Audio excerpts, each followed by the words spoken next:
talk to you today a little bit about the book of Job. I find it fascinating, I find it difficult to read, and I find it very interesting that it is arguably one of the most controversial books in the Bible.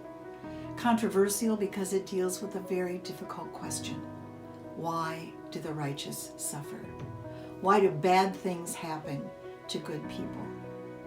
It's a question that's occupied the thinking of sages and scholars for millennia, and especially in the Jewish world. Understandably so, because I think we would all agree, in our human thinking at least, the Jewish people have undergone much more than their share of suffering.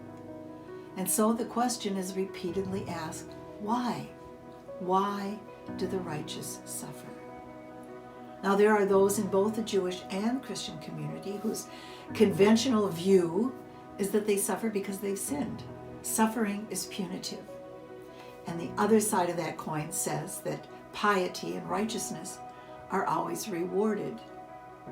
And we know that on some level there is some truth to what they're saying, because in books like Proverbs, for instance, those themes are interwoven throughout.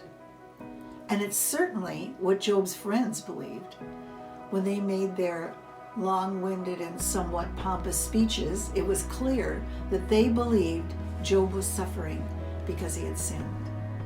But Job just couldn't wrap his mind around that. He could not accept it. And I don't believe it was because he was being self-righteous. I think it was because of his remarkable trust and faith in a God of love. A God of love that he had served with obedience.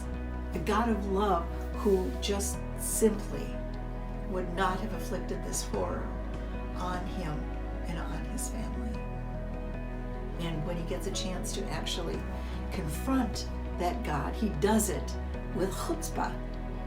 And God's response is remarkable. A few chapters actually of wisdom and teaching and profundity and power and beauty, and no answer. There's no answer for Job. Not once does God say, okay, Job, you want to know why? Here's why. But as you encounter Job's response to God's words, you see that at some point, in some way, something that God said touched his heart. It's though a light bulb went off. And Job's attitude changes. He is filled with humility. He becomes repentant. And I think probably what Job recognized somehow in what God was saying is the depth of selflessness that is a part of righteousness. Where righteousness is, there is no thought about tangible reward. There's no thinking about personal gain.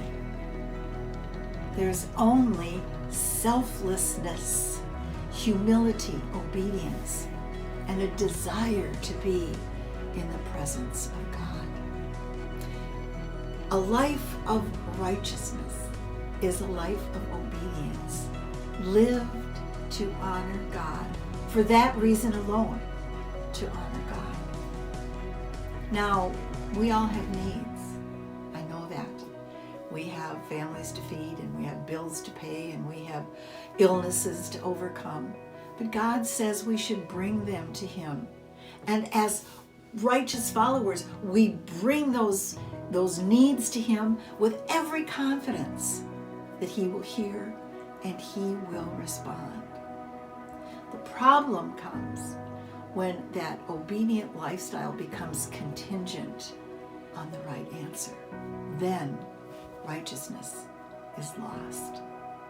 I think it's fascinating that at the end of the book, everything and more is restored to Job. So the question could be asked, did God reward him after all?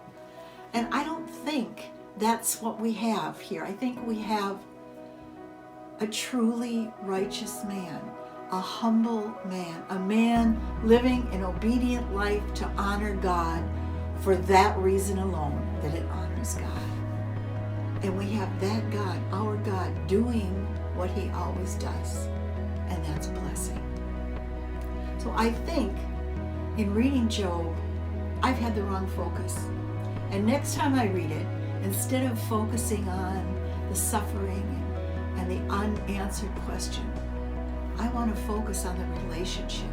I want to dig in and understand the relationship that existed between Job and God.